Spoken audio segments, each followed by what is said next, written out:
بسم اللہ الرحمن الرحیم وهم ينهون عنه وينأون عنه وإن يهلكون إلا أنفسهم وما يشعرون صدق اللہ العلی العظیم وبلغنا رسوله النبی الکریم ونحن على ذلك لمن الشاہدین والشاکرین والحمد للہ رب العالمین۔ مل کر ایک مرتبہ درود پاک پڑھی۔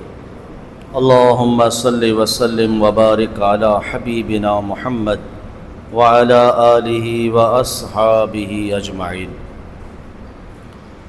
سورہ انعام کی آیت نمبر 26 آپ کے سامنے تلاوت کی ہے۔ اس سے پچھلی آیت میں ہم نے سنا تھا کہ کفار اور مشرکین نبی کریم صلی اللہ تعالی علیہ وسلم کے پاس آتے اور جب آپ قرآن مجید فرقان حمید کی تلاوت کرتے تو یہ ابو جہل، نضر اور دیگر سرداران قریش، مشرکوں کے سردار آپ صلی اللہ علیہ وسلم کے پاس آتے اور کان لگا کر قرآن کو سنتے، پھر آپس میں باتیں کرتے کہ یہ کیا پڑھ رہے ہیں۔ تو پچھلے درس میں آپ ملاحظہ کر چکے، سماعت کر چکے کہ نضر کہتا کہ یہ جس طرح میں تمہیں پچھلے لوگوں کی کہانیاں اور قصے سناتا ہوں، یہ بھی قصے بیان کر رہے ہیں، معاذ اللہ ثم معاذ اللہ۔ اس کا مقصد یہ ہوتا ہے کہ میں بھی قصے اور کہانی بیان کرتا ہوں، یہ بھی قصے اور کہانی بیان کر رہے ہیں، یعنی ان پر وحی نہیں آتی۔ جب ان پر وحی نہیں آتی تو نبی نہیں ہے، نبی نہیں ہے تو ان پر ایمان لانا کوئی ضروری نہیں ہے، معاذ اللہ ثم معاذ اللہ۔ آپ صلی اللہ علیہ وسلم کو وہ جھوٹا ثابت کرنے کی کوشش کرتا اور اس طرح کی باتیں کر کے بہکاتا۔ اس پر ابو سفیان نے کہا کہ میں یہ سمجھتا ہوں کہ یہ سچ کہہ رہے ہیں۔ ابو جہل نے کہا کہ ان کو سچا ماننے سے بہتر ہے کہ آدمی کو مر جانا چاہیے۔ اب ان کی گفتگو آپس میں ہوئی جسے اللہ تبارک و تعالی نے قرآن میں بیان کیا۔ پچھلے درس میں ہم سن چکے ہیں کہ محبوب وہ آتے ہیں اور آپ کو کان لگا کر سنتے ہیں۔ معلوم ہوا کان لگا کر سننے کے بعد بھی انہیں ایمان نصیب نہیں ہوا۔ ہر سننا فائدہ نہیں دیتا، وہ سننا فائدہ دیتا ہے جو آدمی ہدایت لینے کے لیے سنتا ہے، آدمی سمجھنے کے لیے سنتا ہے، ورنہ معترض بھی سنتا ہے، سامنے والے کی اپنے مخالف کی بات کو سنتا ہے لیکن وہ قبول کرنے کے لیے نہیں سنتا، بلکہ اس میں نقطہ چینی کے لیے سنتا ہے کہ اس میں ویک پوائنٹس کون سے ہیں، اسے سنوں اور پھر میں اس پر اعتراض کروں کہ تم نے یہ کہا، تم نے یہ کہا، یوں کہا۔ ہدایت مقصد نہیں ہوتا تو اسے ہدایت نہیں ملتی۔ تو کفار قریش کا بھی یہی طریقہ رہا کہ وہ اللہ کے محبوب صلی اللہ علیہ وسلم، پچھلے درس میں ہم تفصیل سے سن چکے کہ کامل کتاب، کامل کلام، مکمل کلام ایک کامل بندے پر نازل ہو اور اس کی مبارک زبان سے وہ جاری ہو، اور سننے والے اس کو سن کر بھی اگر ایمان نہ لائیں، ہدایت پر نہ آئیں تو ان کی بدبختی کے عالم کا اندازہ لگا لیجئے۔ ورنہ حضور صلی اللہ علیہ وسلم کے اس قرآن مجید فرقان حمید کی تو یہ شان ہے کہ حضرت عمر کی بہن نے پڑھا، حضرت عمر نے ان سے سنا اور ان کا دل موم کی طرح نرم ہوا اور وہ ایمان لے آئے۔ تو قرآن تو دلوں کو نرم کر دیتا ہے، لیکن اللہ کے محبوب کی زبان سے سن کر بھی ایمان نہ لائے تو اس کی بدبختی کمال درجے پر پہنچی ہوئی ہے۔ تو اس سے معلوم ہوا کہ سننا وہی فائدہ دیتا ہے جو آدمی ہدایت کی نیت سے سنے۔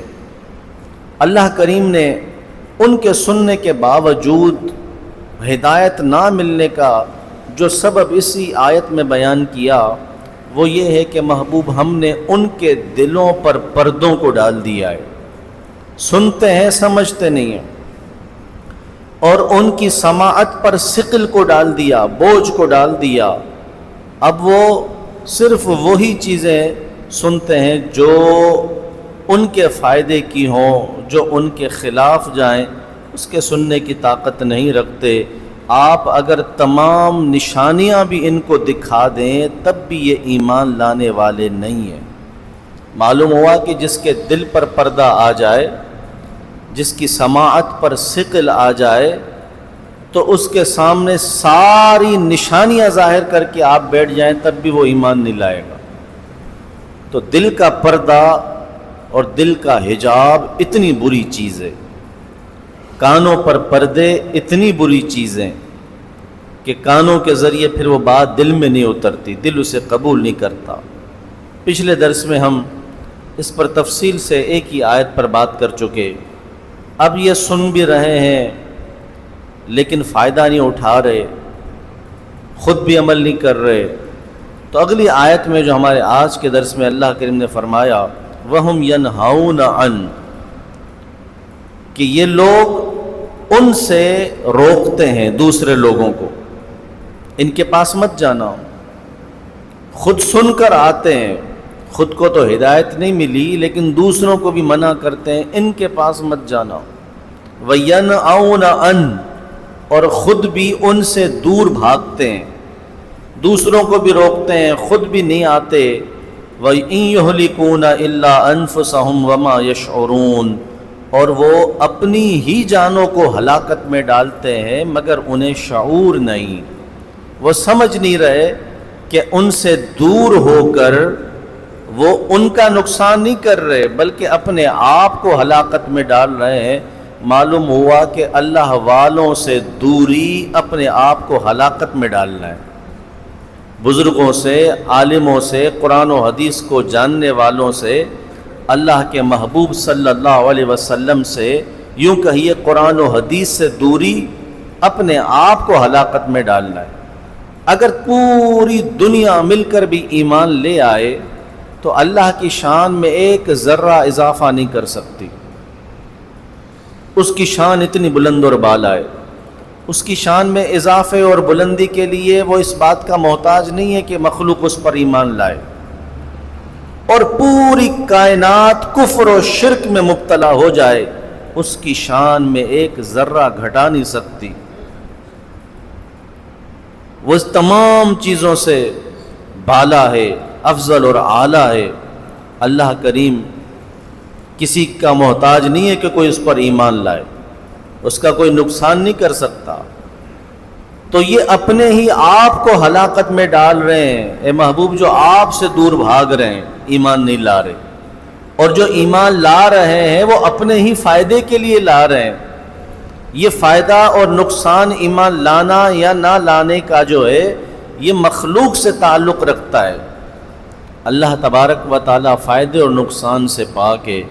تو یہ کافروں کا طریقہ رہا، وہ خود بھی دور بھاگتے اور اوروں کو بھی منع کرتے کہ قریب نہ جانا۔ انہیں یہ بھی معلوم تھا کہ جو ایک مرتبہ اس مبارک چہرے کو بغض و عناد ہٹا کر دیکھ لے اللہ اسے ایمان عطا فرما دیتا ہے، تو وہ روکتے تھے۔ بہت سارے ایسے واقعات ہیں کہ وہ لوگوں سے کہتے ہیں کہ وہ ان کے پاس مت جانا، وہ جو کہتے ہیں کہ میں نبی ہوں، ان کے پاس مت جانا، ان کی بات نہ سننا، کیونکہ جو ان کی بات سن لیتا ہے وہ انہی کا ہو جاتا ہے، وہ انہی کا ہو جاتا ہے۔ خود عبداللہ بن سلام کا واقعہ موجود ہے کہ جب آپ نے بھرے مجمع میں حضور کو دیکھا، بہت بڑے کتاب کے عالم تھے وہ، اہل کتاب میں سے عبداللہ بن سلام، دیکھ کر انہوں نے کہا کہ یہ چہرہ کسی جھوٹے کا نہیں ہو سکتا۔ تو آپ صلی اللہ علیہ وسلم کو تو اللہ نے اپنا مظہر اتم بنایا، تمام اللہ نے اپنی صفات کا، بہت ساری صفات کا آپ کو جامع بنا دیا، مظہر اتم بنایا۔ تو آپ صلی اللہ علیہ وسلم کا کلام اللہ رب العزت کا کلام ہے، کیونکہ وہ وحی الہی سے ہی بولتے ہیں۔ تو اس لیے وہ ان کو یہ ڈر لگا رہتا تھا، بلکہ وہ جو جادوگر کا واقعہ ہے کہ حضور صلی اللہ علیہ وسلم کے پاس جادوگر کو لے کر آئے اور کہنے لگے کہ ان پر جادو ہو گیا ہے، ان کا جادو اتار دیجئے۔ وہ معاذ اللہ حضور کو سمجھتے تھے کہ ان پر جادو ہو گیا ہے جب یہ ایسی باتیں کر رہے ہیں، تو ان کا جادو اتار دیجئے۔ وہ جو جادوگر آیا، آپ صلی اللہ علیہ وسلم نے ارشاد فرمایا کہ پہلے تو کچھ کرے گا یا میں کچھ کروں؟ تو آپ صلی اللہ علیہ وسلم نے جب خطبہ پڑھا، الحمدللہ نحمدہ ونستعینہ ونستغفرہ ونؤمن بہ ونتوکل علیہ ونعوذ باللہ من شرور انفسنا ومن سیئات اعمالنا من یہدہ اللہ فلا مضل لہ ومن یضللہ فلا ہادی لہ، یہ خطبہ آخر تک جب حضور نے پڑھا، اس نے سنا تو وہ جو جادو اتارنے آیا تھا اس کا جادو اتر گیا اور وہ حضور پر ایمان لے آیا۔ تو کافر کہنے لگے یہ تو ان سے بھی بڑے جادوگر ہیں، جیسا کہ موسیٰ علیہ السلام کے دور میں ہوا۔ تو آپ پر نہ جادو تھا نہ آپ جادوگر تھے، آپ تو اللہ کے محبوب اور آخری نبی ہیں، اور آپ کا مبارک کلام جو سن لے اللہ اسے توفیق عطا فرما دیتا ہے۔ بس بغض اور اناد، اندازہ لگائیے بغض اور اناد کتنی گندی چیز ہے کہ اگر آدمی کے دل میں ہو تو عام لوگوں سے تو اسے فائدہ ہونا دور کی بات ہے، اللہ کے نبی سے بھی فائدہ نہیں ہوا اسے۔ دلی کیفیت کا گندا ہونا اتنی بری چیز ہے، لہذا دلوں کو صاف رکھنا چاہیے۔ اس میں سے بغض، اناد، کینہ یہ چیزیں ہوں تو پھر اس دل کو ہدایت نہیں ملتی۔ اللہ کے نبی صلی اللہ علیہ وسلم سے وہ محروم رہے تو پھر اور دنیا میں کسی سے وہ کیا فائدہ اٹھا سکتے ہیں؟ تو وہ خود بھی دور بھاگتے، سنتے مگر دور بھاگتے، اوروں کو بھی روکتے۔ وَلَوْ تَرَىٰ إِذْ وُقِفُوا عَلَى النَّارِ، اور کبھی تم دیکھو جب وہ آگ پر کھڑے ہوں گے۔ اے محبوب، یہ جو دور بھاگ رہے ہیں جب آپ ان کو دیکھیں گے کہ یہ آگ پر کھڑے ہیں قیامت کے دن، فَقَالُوا يَا لَيْتَنَا نُرَدُّ، کاش، یہ کہیں گے کاش کہ ہم واپس دنیا میں لوٹا دیے جاتے۔ وَلَا نُكَذِّبُ بِآيَاتِ رَبِّنَا، اور ہم اپنے رب کی آیات کو نہ جھٹلائیں گے، ہم لوٹا دیے جائیں تو ہم نہیں جھٹلائیں گے۔ وَنَكُونَ مِنَ الْمُؤْمِنِينَ، اور ہم ایمان لے آئیں گے جب قیامت کے دن۔ آج تو دور بھاگ رہے ہیں، قیامت کے دن جب آگ پر کھڑے کیے جائیں گے تو ان کو اندازہ ہو جائے گا کہ ہم نے دنیا میں کتنا غلط کیا۔ اب یہ تمنا کریں گے کہ کاش ہمیں واپس پھیر دیا جائے، اب ہم نہیں جھٹلائیں گے، اب ہم ایمان لے آئیں گے۔ بل بدا لہم ما کانوا یخفون من قبل، بلکہ ان پر کھل گیا جو پہلے چھپاتے تھے، جو کچھ وہ پہلے چھپاتے تھے اللہ تبارک و تعالیٰ نے ان پر کھول دیا۔ کیا چھپاتے تھے؟ اپنا کفر، اپنا نفاق چھپاتے تھے، اللہ نے ان کی زبانوں پر مہریں لگا کر قیامت کے دن ان کے اعضاء کو بولنے کی طاقت دی، ان کے اعضاء نے سب کھول کے رکھ دیا کہ ان کی کیفیت کیا رہی، یہ کس کفر اور شرک میں کہ گڑھے میں مبتلا رہے، سب کھول دیا۔ وَلَوْ رُدُّوا، اے محبوب اگر انہیں لوٹا دیا جائے واپس، لَعَادُوا لِمَا نُهُوا عَنْهُ، تو ضرور یہ وہی کریں گے جس سے ان کو روکا گیا ہے۔ اگر ان کو لوٹا بھی دیا جائے تو یہ وہی کریں گے جو پہلے کرتے رہے۔ وَإِنَّهُمْ لَكَاذِبُونَ، ضرور یہ جھوٹے ہیں، یہ یہاں جھوٹ بول رہے ہیں۔ اب یہ عذاب سے بچنے کے لیے یہ کر رہے ہیں، باقی یہ بدلنے والے نہیں ہیں۔ اس سے یہ بھی معلوم ہوا کہ اللہ جس کے دل پر مہر کر دے تو وہ آگ پر کھڑا ہو کر بھی جھوٹ ہی بولے گا، بدلے گا نہیں۔ دل کی مہر اتنی گندی چیز ہے، دل کے پردے آپ دیکھیے نا، اللہ نے ان کے دلوں پر پردے لگا دیے، مہر لگا دی۔ تو بغض، اناد، دل کا گندا ہونا ایسی چیز ہے کہ آدمی آگ پر کھڑا ہو کر بھی، قرآن فرماتا ہے، انہیں آپ مہلت دے بھی دیں، کچھ لوگ دنیا میں اس کا نظارہ کرواتے ہیں، آپ کتنی بھی مہلت دیں لیکن وہ کتے کے دم کی طرح، کہتے ہیں نا 100 سال بھی اگر اس کو سیدھا کرنے کے لیے رکھ دیا جائے لیکن 100 سال بعد نکالو گے کہ کتے کی دم وہی ٹیڑھی کی ٹیڑھی، اس نے سیدھا ہونا ہی نہیں ہے، اس کے مقدر میں سیدھا ہونا ہی نہیں ہے۔ تو انسان بھی اسی طرح جن کے دلوں پر مہریں لگ جاتی ہیں، گناہوں کی نحوست جن کے دلوں کو گھیر لیتی ہے، تو پھر وہ آگ کو دیکھ کر بھی مصیبتوں کے وقت تو کہہ دیں گے اب ہم نہیں کریں گے، لیکن پھر واپس اسی طریقے سے کر لیں گے۔ لہٰذا انسان کو چاہیے کہ ایسوں سے اپنے آپ کو بچائے، ایسوں سے کنارہ کشی اختیار کرے۔ حدیث پاک میں بھی حضور نے فرمایا کہ مومن ایک ہی بل سے 2 بار نہیں ڈسا جاتا۔ مومن کی یہ شان نہیں ہے کہ جو اسے ایک بار ڈس دے پھر دوبارہ اس سے اپنے آپ کو پھر ڈسوائے، احتیاط کر لے، دوری اختیار کر لے، تعلقات میں کمی لے آئے۔